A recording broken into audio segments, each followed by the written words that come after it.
Berapa banyak saudara bersuka cita malam hari ini? Boleh lambaikan tangan. Amin. Haleluya. Haleluya. Terima kasih buat tim PW yang sudah melayani.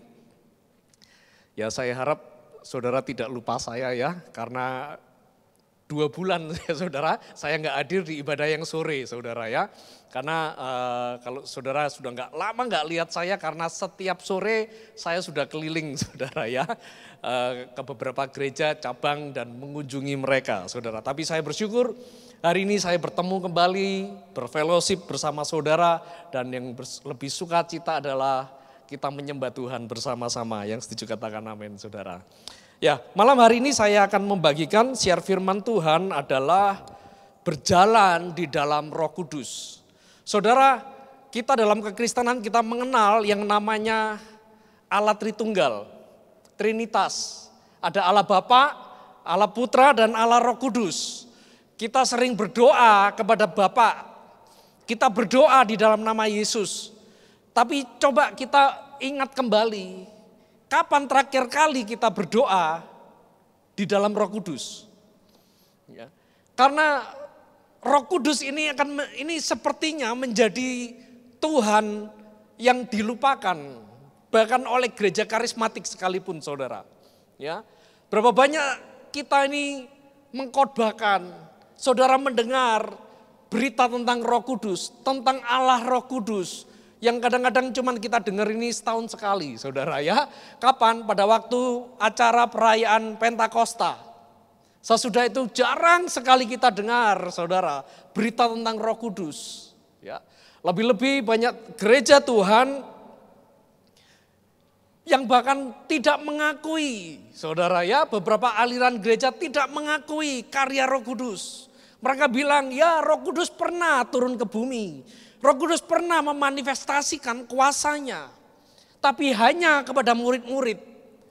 Dan sejak hari itu, setelah itu, Roh Kudus tidak punya manifestasi apa-apa, saudara.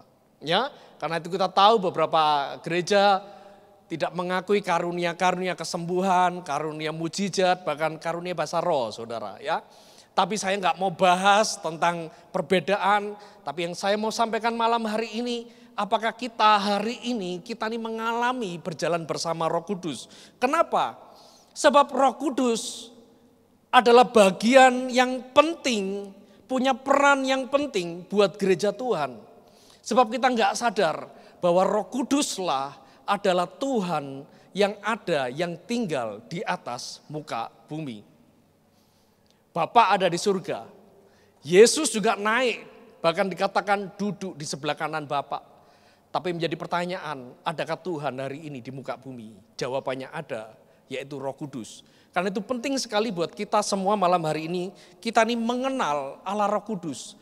Tahu Allah Roh Kudus ada di mana, dan bagaimana kita ini berjalan bersama Roh Kudus. Saudara, Tuhan itu memberikan Roh Kudus kepada kita, gerejanya. Memberikan Roh Kudus buat saudara dan saya, untuk apa? Roh Kudus diberikan supaya setiap kita ini punya pengalaman yang sama dengan murid-murid berjalan bersama Tuhan. Saya dulu bayangkan, waduh, coba kalau hari itu saya lahir 2000 tahun yang lalu di zaman Yesus lahir dan mengalami pengalaman yang sama, tentu akan menjadi pengalaman yang luar biasa buat saya. Tapi hari itu Tuhan mengingatkan bahwa hari ini bahwa Tuhan juga ada di muka bumi. Dan kamu juga bisa berjalan bersama Tuhan. Sama seperti murid-murid.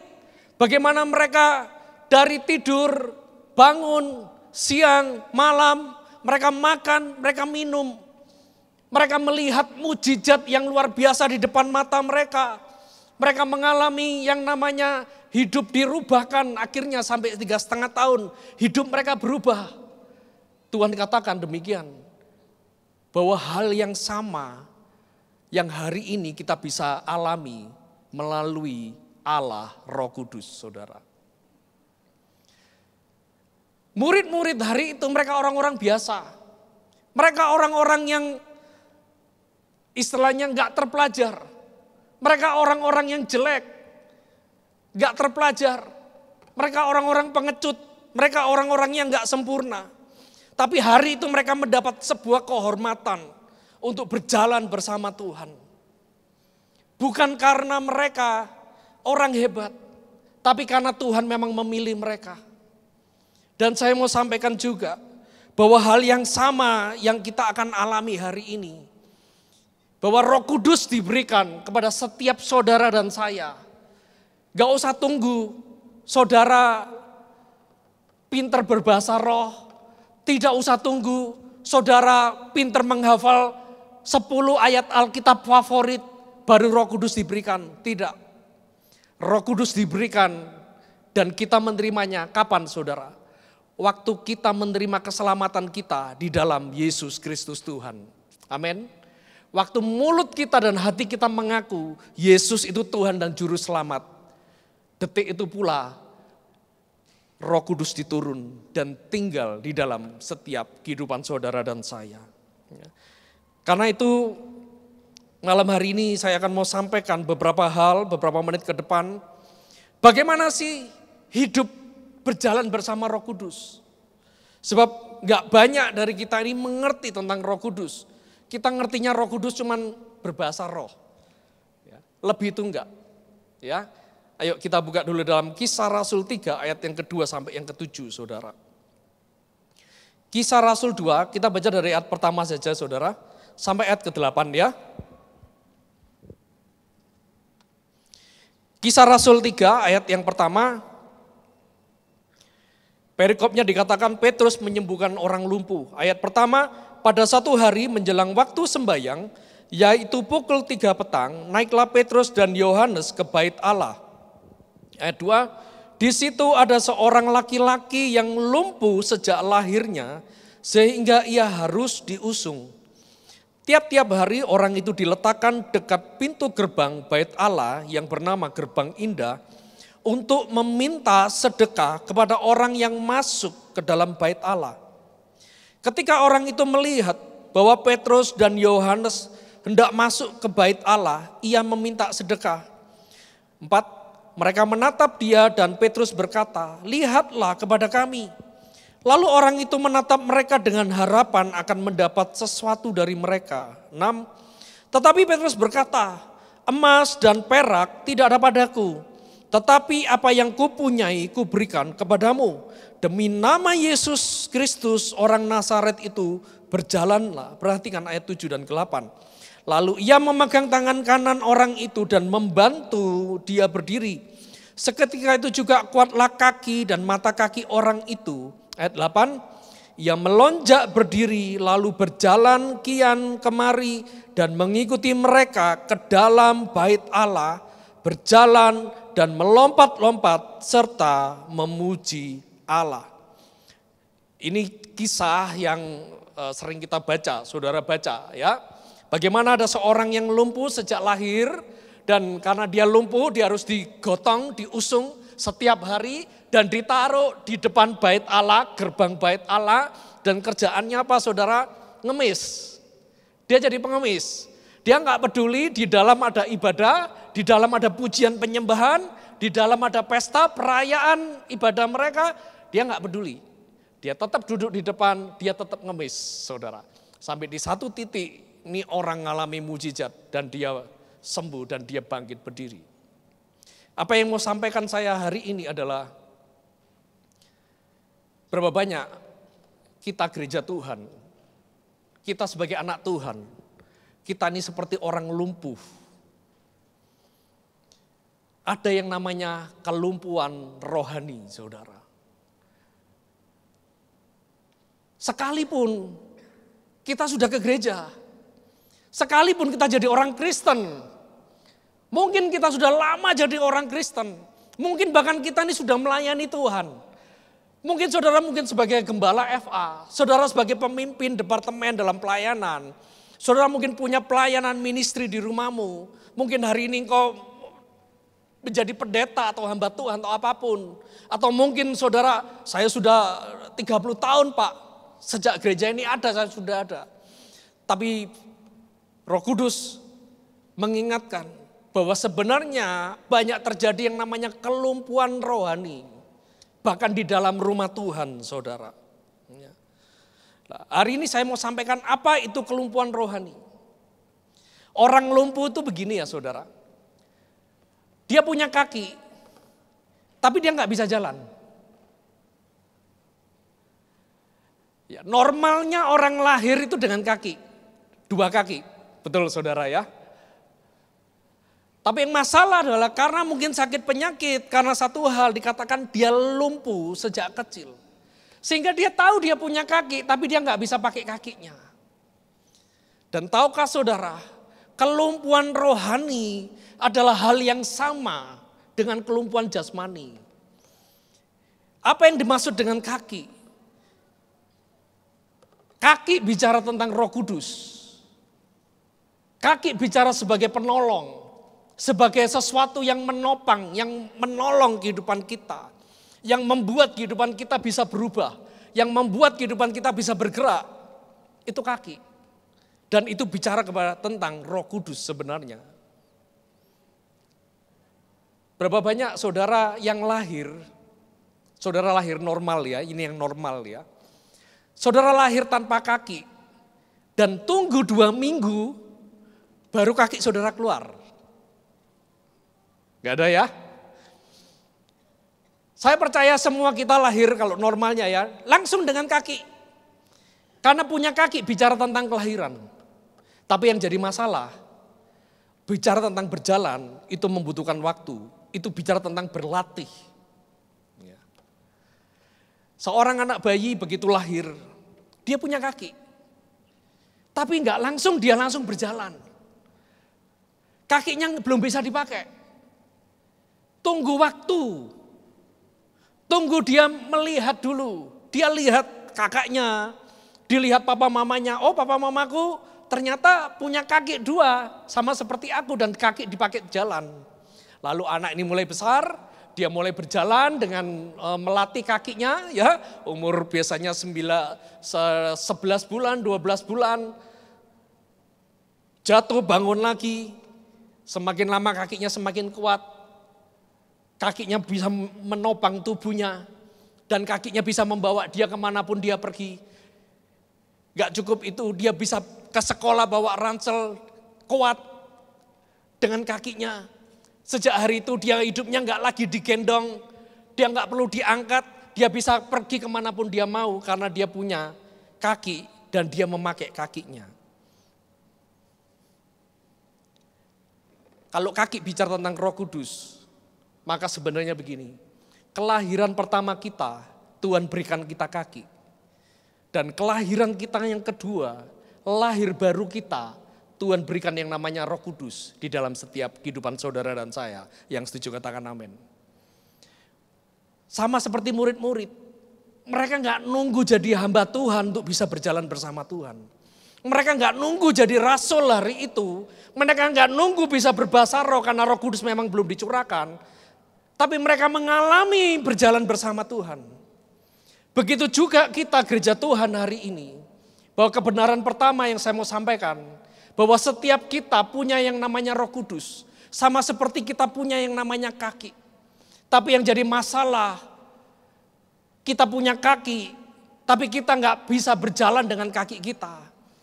Makanya kita menjadi besar, kita menjadi dewasa. Kita punya kaki tapi kita lumpuh. Dan ini yang disebut dengan kelumpuhan rohani. Apa itu kelumpuhan rohani? Coba sambil saya cerita nanti saudara cek. Masing-masing cek. Apakah kita ada di dalam kelumpuhan rohani atau enggak. Ayat tadi dikatakan orang yang lumpuh ini sejak lahir. Dia punya kaki tapi enggak bisa memakai kakinya.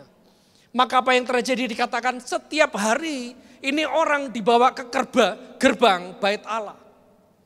Setiap hari, sore dibawa pulang, malam dibawa pulang saudara. Besok pagi dibawa sini lagi. Hidupnya tergantung dengan orang yang membawanya. Saya mau sampaikan bahwa kelumpuhan rohani sebenarnya juga sama saudara. Kelumpuhan rohani adalah bagaimana hidup kita tidak pernah berubah.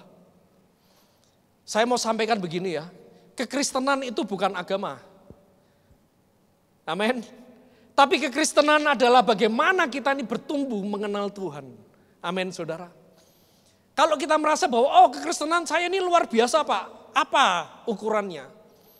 Saya sudah ikut SOM kan gitu ya. Saya ikut Komsel. Saya sudah 30 tahun. Saya mau katakan, tapi kalau kita nggak pernah bertumbuh, hidup kita nggak pernah berubah, Kristen kita selalu kanak-kanak, karakter kita kanak-kanak.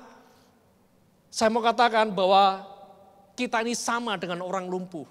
Nasib nggak pernah berubah, kan begitu ya. Hidup di dalam kutuk nggak pernah lepas dari kutuk. Dulu orang tuanya punya kutuk kemiskinan. Kita bertobat, kita terima Tuhan Yesus.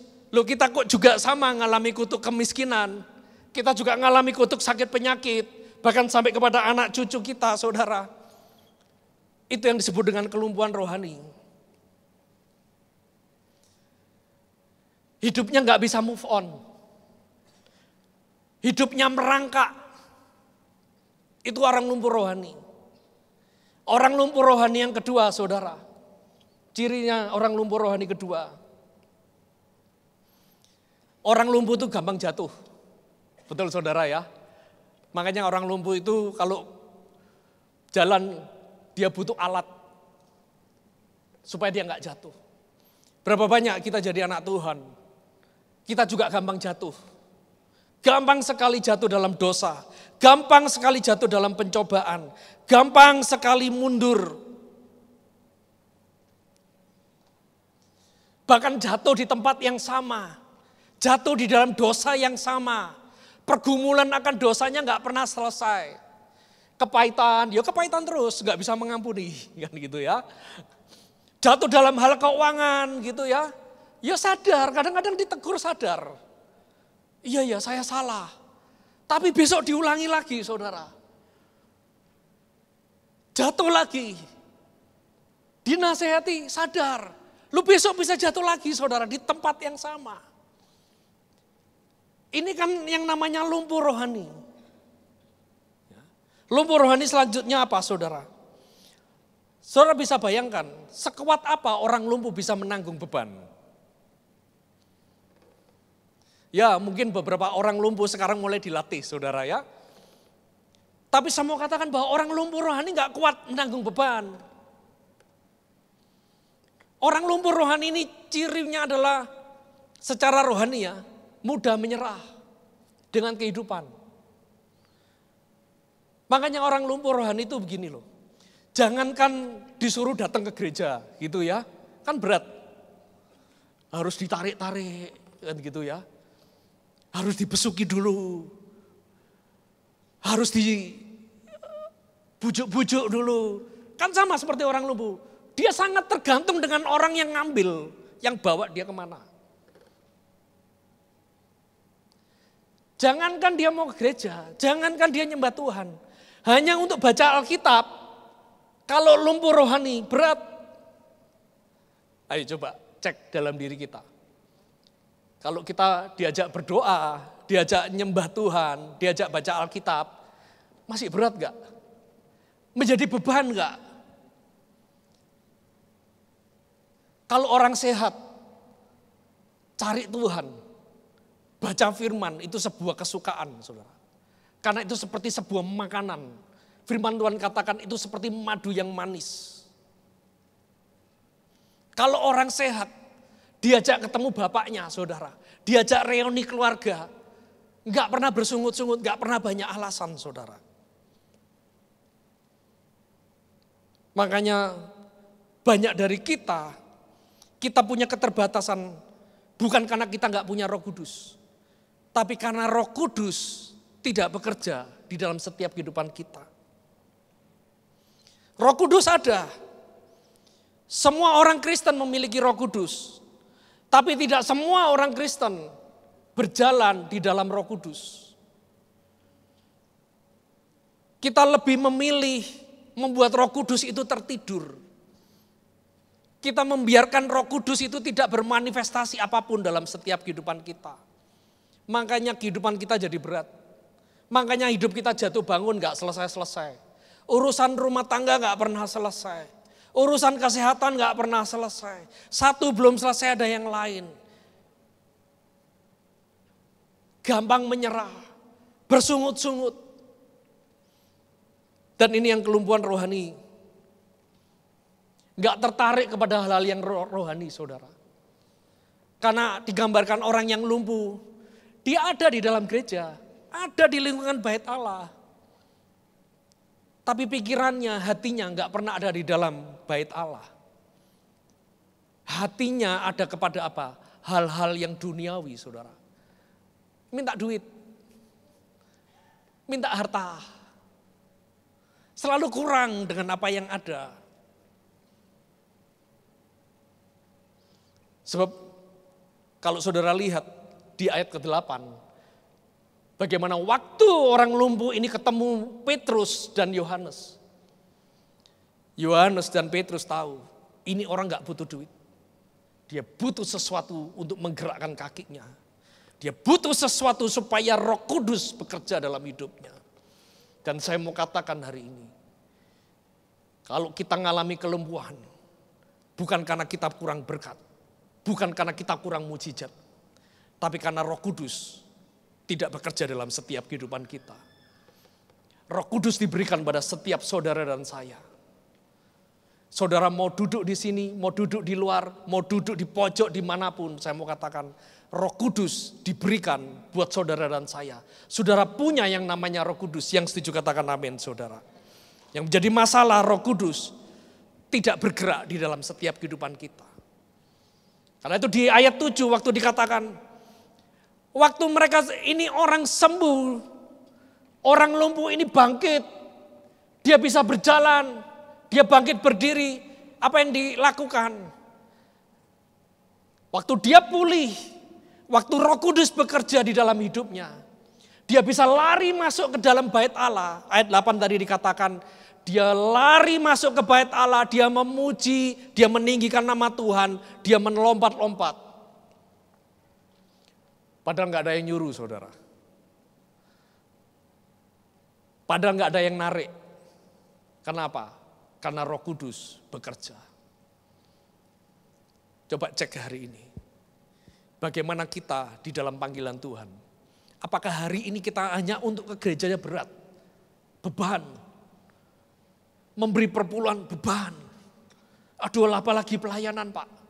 Beban Pak. Saya gak punya waktu. Saya dulu juga bertemu dengan orang yang demikian saudara ya. Diajak pelayanan, waduh alasannya banyak saudara. Tapi satu waktu, ini teman saya sendiri. Saya ajak kerja, gak mau bener. Alasannya banyak banget. Sampai satu hari saya ajak dia, ayo datang ke retreat. Saya ajak retreat sekolah, di sekolah. Ya, waktu itu pelayanan kampus saudara. Dan saya lihat bagaimana dia di dalam retreat. Dia mengalami yang namanya zaman Roh Kudus saudara. Kalau dulu saya ajak, ayo datang ke persekutuan, datang ke gereja, ya, wah alasannya banyak. Jadi saya harus jemput dulu saudara ya, ini rumah saya itu dekat gereja, ini kosnya dia saudara, jauh saudara ya. Dan saya harus jemput dia dulu, itu kira-kira 10 km dari rumah saya antar ke gereja sama-sama, pulang gereja saya antar lagi, saya kembali pulang rumah saudara. Padahal rumah saya dekat sama gereja saudara. Tapi sejak hidupnya dijamah oleh Roh Kudus saudara. Dan saya lihat hari ini, gak usah diajak pelayanan, gak usah diajak ke gereja. Bahkan dia lebih gila dari apa yang saya lakukan hari ini saudara. Karena Roh Kudus yang hidup. Ya. Makanya kita perlu supaya Roh Kudus itu gak lumpuh. Roh Kudus itu membangkitkan kita. Saya teringat dengan sebuah kisah bagaimana waktu murid-murid Yesus, mereka menyeberang, ada di Danau Genesaret. Dan hari itu, malam itu mereka mengalami yang namanya badai besar luar biasa di tengah danau saudara. Kapal diombang-ambingkan, mereka ini nelayan, mereka ini bukan nelayan yang baru belajar kemarin. Mereka ini adalah nelayan-nelayan profesional. Karena itu apa yang terjadi? Di tengah gelombang mereka berusaha untuk mereka supaya bagaimana kapal itu nggak tenggelam. Yang lain menurunkan layar, yang lain mungkin nyedoi air saudara ya, yang lain mengarahkan kemudi. Cari gelombang mana yang paling aman. Tapi sampai di satu titik mereka mengalami yang namanya hampir tenggelam. Dan mereka mengalami yang namanya kelelahan. Menjadi pertanyaan, di manakah Yesus? Hari itu Yesus ada di dalam perahu mereka. Yesus ada, tapi Yesus tidur. Dan di satu titik mereka capek dengan keadaan. Mereka menyerah. Dan hari itu Yesus dibangunkan. Saat itu Yesus dibangunkan. Guru, apakah engkau agak peduli dengan kami? Tolong kami. Waktu Yesus bangun, ayat selanjutnya dikatakan, badai itu berhenti. Dan mereka melihat Yesus menenangkan badai. Berapa banyak hari ini kita kadang-kadang membiarkan Roh Kudus itu, Tuhan itu tidur. Kita nggak peduli dengan Roh Kudus. Dan bukankah Roh Kudus adalah Tuhan penolong kita? Hal yang kedua yang saya mau sampaikan. Bagaimana kita bisa berjalan dengan Roh Kudus? Yang pertama, bahwa Roh Kudus diberikan kepada setiap saudara dan saya. Kita semua punya yang namanya Roh Kudus. Hal yang kedua, bagaimana kita berjalan di dalam Roh Kudus. Bagaimana supaya Roh Kudus itu tidak tertidur sama seperti Yesus di dalam perahu murid-murid. Yang perlu kita lakukan adalah kita perlu berbicara kepada Roh Kudus. Kita perlu membangun hubungan, kita perlu yang namanya fellowship dengan yang namanya Roh Kudus. Allah Roh Kudus. Ya. Roh Kudus ini siapa? Banyak dari kita gereja, kita sebagai anak Tuhan, kita gagal berbicara kepada Roh Kudus karena kita punya cara pandang yang salah. Kita menganggap Roh Kudus itu hanya bahasa roh. Kita hanya menganggap Roh Kudus itu burung merpati, hewan. Atau mungkin kita menganggap Roh Kudus itu api Pak, angin. Ada yang bicara minyak, ada yang bicara Roh Kudus itu bergetar gitu ya. Roh Kudus itu kalau suasananya meriah gitu ya. Atau Roh Kudus itu tertawa. Saya mau katakan bukan. Semuanya bukan Roh Kudus. Ya, Roh Kudus bisa mengambil manifestasi apapun yang dia mau. Karena dia Tuhan. Karena dia gak terbatas. Tapi itu semua bukan Roh Kudus. Roh Kudus bukan hewan. Roh Kudus bukan panas atau dingin. Tapi firman Tuhan katakan Roh Kudus adalah seorang pribadi. Roh Kudus seorang penolong. Seorang pribadi yang sama seperti saudara dan saya. Punya perasaan, punya emosi, punya kehendak. Dan yang lebih lagi adalah Roh Kudus adalah pribadi yang sama seperti Yesus yang hidup di atas muka bumi. Makanya malam hari ini saya mengajarkan kepada kita semua. Untuk kita ini mulai berbicara kepada Roh Kudus. Ya. Pak, apakah bukan berdoa kepada Roh Kudus? Ya, bisa berdoa. Boleh saudara berdoa kepada Roh Kudus. Tapi yang namanya Roh Kudus adalah waktu kita ini berbicara.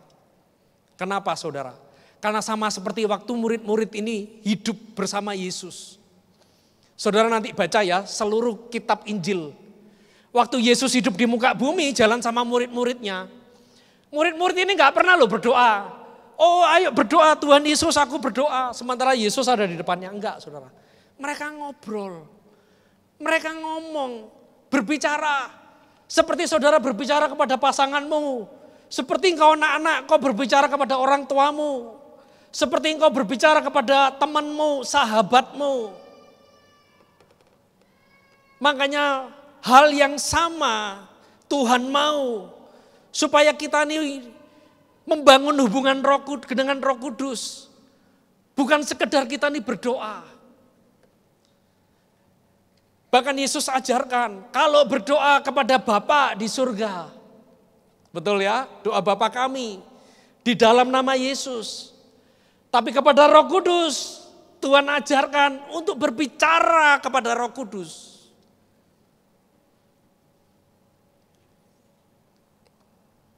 Karena Yesus katakan bahwa aku akan memberikan penolong yang lain. Buka yuk, Yohanes 14 ayat 16 saudara. Yohanes 14 ayat ke-16. Firman Tuhan katakan demikian, aku akan minta kepada Bapa dan ia akan memberikan kepadamu seorang penolong yang lain supaya ia menyertai kamu selama-lamanya. Dikatakan seorang, bukan sebuah, bukan seekor ya atau benda, bukan saudara. Seorang pribadi yang sama, yang selevel dengan Yesus, dan yang luar biasa menyertai saudara dan saya sampai selama-lamanya. Yang hadir di tengah kita waktu kita ada di sini. Yang hadir di rumahmu waktu saudara ada di rumah. Yang hadir di toko saudara waktu saudara ada di toko. Yang ada di sekolah-sekolah waktu saudara mengajar di sekolah. Roh Kudus yang sama seperti Tuhan yang hadir. Tapi kalau Tuhan bilang gini, penolong yang lain ini bukan berbeda. No, saya kasih contoh begini ya.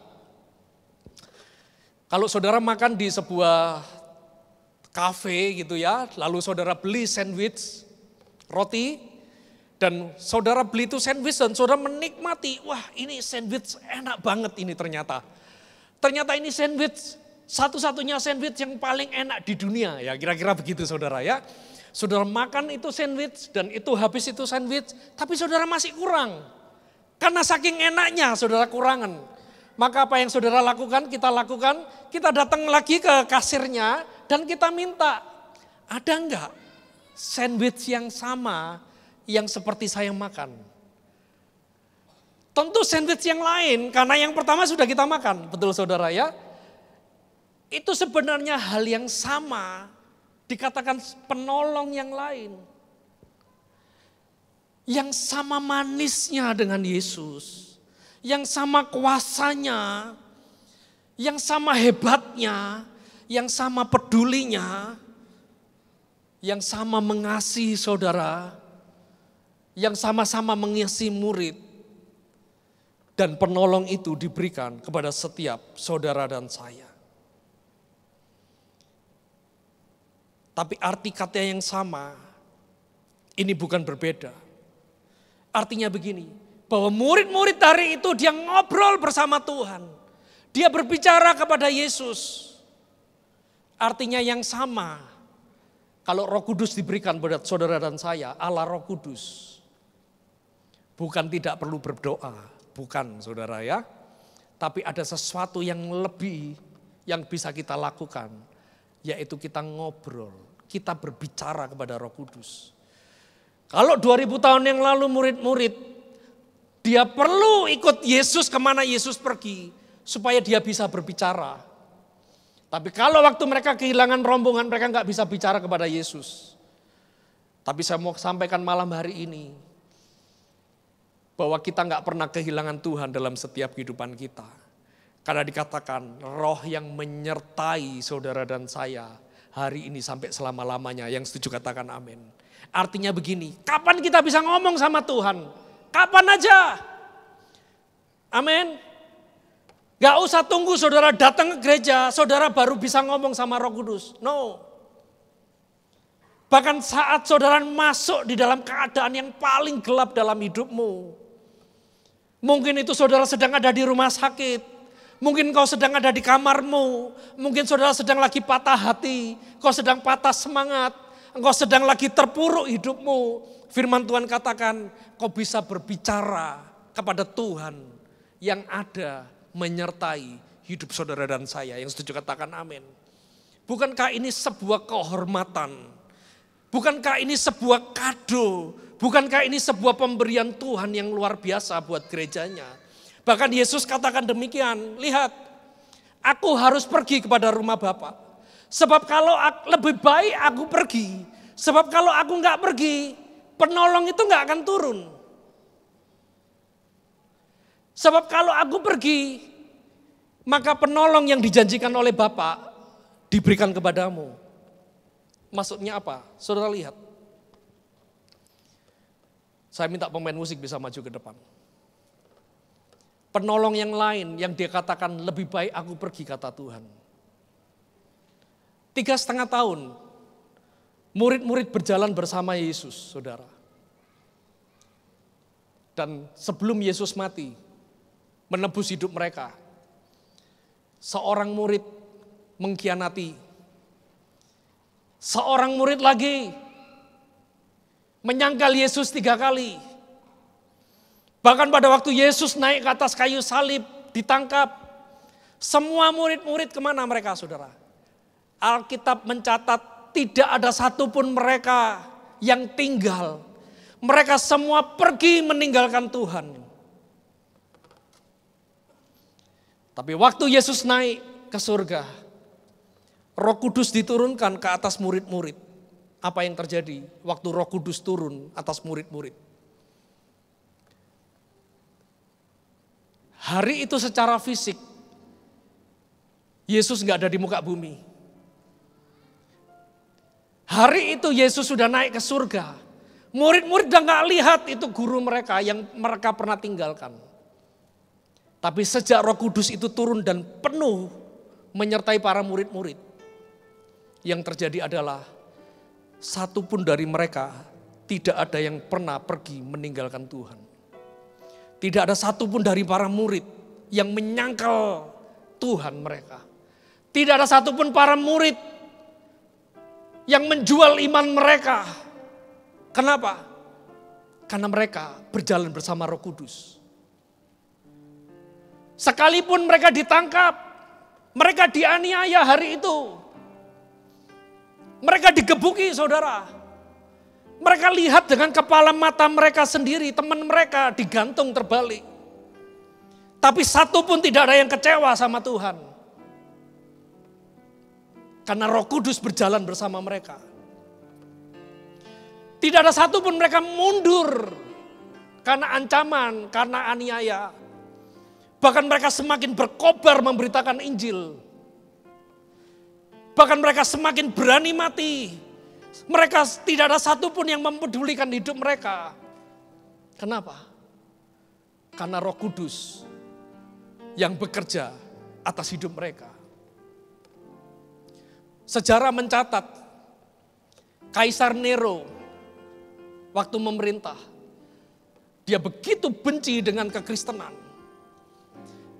Dia tangkap semua pengikut Kristus.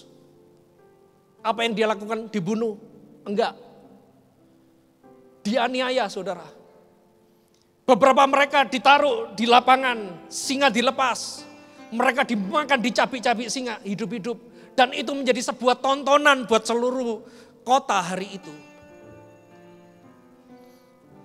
Mereka ditangkap, digantung, saudara. Tiang gantungan ditaruh di depan istana. Apa yang terjadi, saudara? Begitu malam tiba, mereka dibakar hidup-hidup.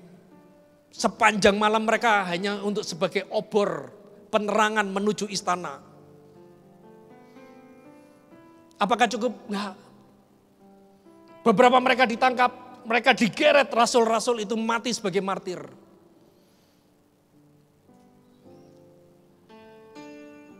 Cukup? No. Mereka ditangkap lagi. Mereka dimasukkan lubang. Itu diisi gas beracun, saudara. Apakah satupun mereka ada yang menyesal? Enggak ada. Bahkan sejarah mencatat, di dalam aniaya, di dalam penjara, di dalam mereka ini lagi disalib, ditelanjangi di tengah lapang. Tidak ada satupun perkataan menyesal mengikut Tuhan. Bahkan di tengah aniaya mereka mau dimakan oleh singa. Sekelompok orang-orang Kristen hari itu sudah di tengah lapangan, mereka mau dimakan singa, saudara. Apa yang mereka lakukan? Tiba-tiba terdengar pujian, penyembahan, pengagungan keluar dari mulut mereka. Sampai semua orang melihat, semua orang dengar dan semua orang melihat. Apa yang membuat mereka ini menjadi begitu militan mengikut Tuhan? Apa yang membuat mereka merasa bahwa mengikut Tuhan itu berharga lebih dari nyawa mereka?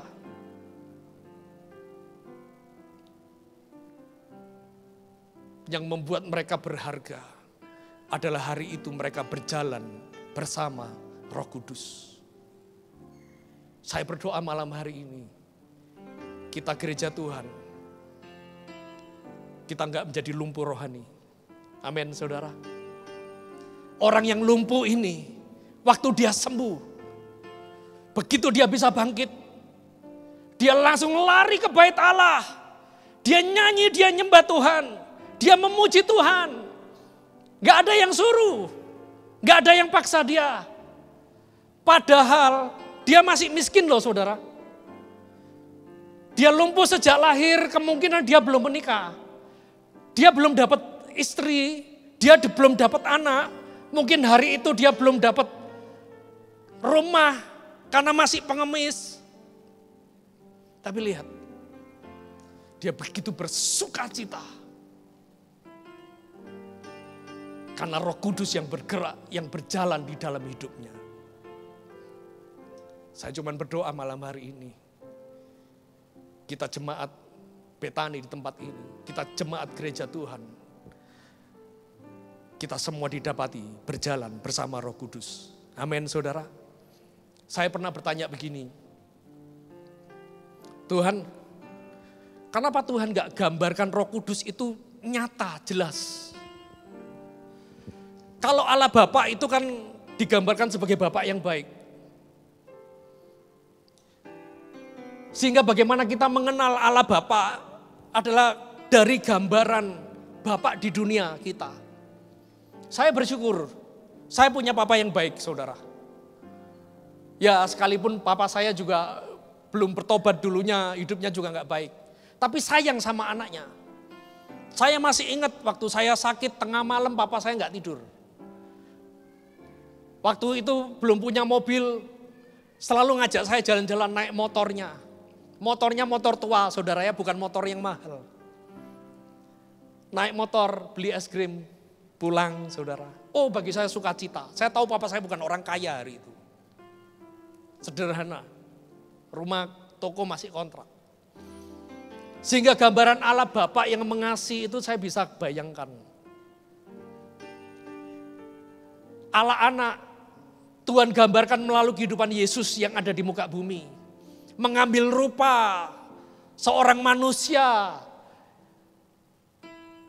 orang Yahudi, tinggi besar mungkin ganteng gitu saudara ya, keren. Dengan rambut panjang berjenggot seperti yang kita lihat. Sehingga mudah bagi kita untuk kita ini menggambarkan Yesus itu seperti apa. Terlebih melalui kematiannya di atas kayu salib. Sehingga setiap kali kita melihat salib kita tahu itu Yesus. Tuhan Yesus mati buat kita. Tapi saya berdoa gini sama Tuhan. Tuhan, kalau Allah Roh Kudus itu bagaimana? Sebab setahu saya kadang-kadang Roh Kudus cuman bahasa roh. Roh Kudus kadang-kadang merpati, kadang-kadang api, kadang-kadang cuman angin. Kadang-kadang saya pernah geblak di jauhan, apakah itu Roh Kudus? Sehingga setiap kali saya berbicara kepada Allah Roh Kudus, saya bingung. Hari ini Allah Roh Kudus seperti apa ya? Dan tiba-tiba Tuhan bicara gini, lihat cermin nak. Lihat di cermin. Saya lihat di cermin dan Tuhan bilang gini, siapa yang kamu lihat? Oh wajahku Tuhan. Tuhan bilang gini, Tuhan ingatkan ayat di perjanjian baru, saya lupa di mana itu. Tidak tahukah kamu bahwa hidupmu, tubuhmu adalah bait Roh Allah. Dan Tuhan bilang gini, Roh Kudus, kalau kamu yang kamu lihat di cermin, itulah rumah Roh Kudus. Kalau hari ini saudara melihat foto saudara, atau saudara tadi sebelum ke gereja saudara melihat cermin, selalu katakan, ini rumah Roh Kudus. Amin saudara. Roh Kudus gak jauh di surga. No. Roh Kudus gak jauh harus nunggu di gereja. Enggak. Roh Kudus gak harus nunggu kalau ada hamba Tuhan hebat datang di sini yang dipakai Tuhan. No. Roh Kudus ada di dalam setiap saudara dan saya. Dan apa yang dia lakukan? Dia tunggu. Dia tunggu saudara dan saya ngajak omong saudara. Berfellowship. Ngobrol bersama Roh Kudus. Anytime saudara mengalami masalah berat. Anytime seolah-olah seperti hidupmu merangkak. Anytime waktu merasa bahwa hidupmu sepertinya lumpuh Tuhan. Gak bisa gerak. Gak ada sesuatu pertolongan. Anytime. Saudara bisa berbicara kepada Roh Kudus. Sebab bukankah Roh Kudus adalah penolong yang setia. Yang Tuhan berikan buat saudara dan saya. Amin saudara. Murid-murid Tuhan mereka mengalami hidup diubahkan oleh Roh Kudus. Para nabi dalam perjanjian lama tidak semua orang mengalami Roh Kudus. Hanya para pemimpin, ada Elia, ada Musa, mereka mengalami dipimpin Roh Kudus. Tapi sisanya bangsa Israel hari itu mereka nggak mengalami Roh Kudus. Mereka cuma lihat tiang awan dan tiang api. Sisanya mereka nggak pernah mengalami Roh Kudus. Tapi hari ini kita sebagai gereja di perjanjian baru, kita mendapat sebuah kehormatan mengalami Roh Kudus, bahkan berjalan bersama Roh Kudus. Dan Tuhan mau supaya setiap kita nggak lumpuh, tapi setiap kita berjalan dan kita masuk dalam penggenapan semua janji berkat Tuhan yang Tuhan sediakan dalam setiap kehidupan yang saudara dan saya. Yang setuju katakan amin. Amin. Mari sama-sama kita bangkit berdiri.